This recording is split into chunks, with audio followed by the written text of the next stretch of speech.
எப்படி வந்தாங்க அப்படின்னு சொல்லியும் பார்த்தோம். உங்களுக்கு ஞாபகம் இருக்கான்னு சொல்லுங்கள் பார்க்கலாம். மீனாட்சி மதுரைக்கு எப்படி வந்தாங்க? மலையத்வஜன் அப்படிங்கிற பாண்டிய மன்னனுக்கும் காஞ்சனமாலைக்கும் ரொம்ப நாளாக குழந்தைங்க இல்லையா, அதனால் வந்து அவங்க புத்திர காமோஷ்டி யாகம் செய்யும்போது அந்த யாகத்தில் இருந்து ஒரு 3 வயது பொண்ணு வந்து 3 ஸ்தனங்களோட அவதரிக்கிறாங்க.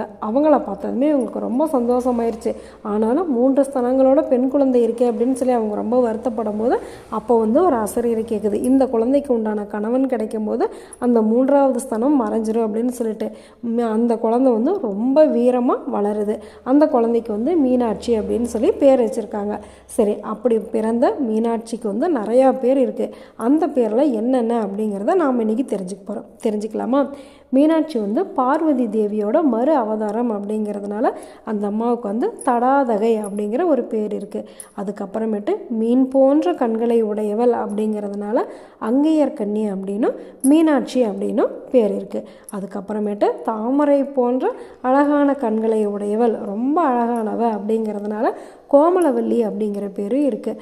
அதுக்கப்புறம் பாண்டிய மன்னனுக்கு மகனாக பிறந்ததுனாலே இந்த பாண்டிய நாட்டுக்கே செல்ல மகளாக இருக்கிறதுனாலே பாண்டிய ராஜகுமாரி அப்படிங்கிற பேரும் இருக்குது. அதுக்கப்புறமேட்டு மாணிக்க மாதிரி ரொம்ப அழகாக இருக்கிறதுனால மாணிக்கவல்லி அப்படின்னும் பேர் இருக்குது. நம்ம எப்படி நம்மளுடைய குழந்தைய வந்து தங்கம் வைரம் வைடூரியன்னு கொஞ்சமா அதே மாதிரி தான் மீனாட்சியும் கொஞ்சிருக்காங்க.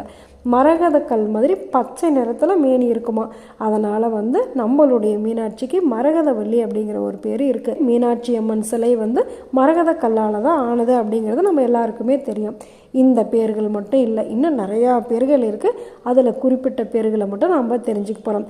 அபிஷேகவல்லி, அபிராமவல்லி, கயற்கண் குமாரி, கற்பூரவல்லி, கற்பகவல்லி, குமரித்துறையவள், கோமகள், சுந்தரி, சுந்தரேஸ்வரி, சுந்தரவல்லி, சொக்கி, சொக்கநாயகி, சோமவல்லி, மலையத்வஜ புத்திரி, மதுராபுரி தலைவி, அதாவது மதுராவுக்கே ராணி, மும்முளை திருவழுதி, கோட்டத்து ஆளுடைய நாச்சியார் அப்படிங்கிற பேரும் இந்த அம்மனுக்கு இருக்கா. ரொம்ப விசேஷமாக இருக்குது தானே?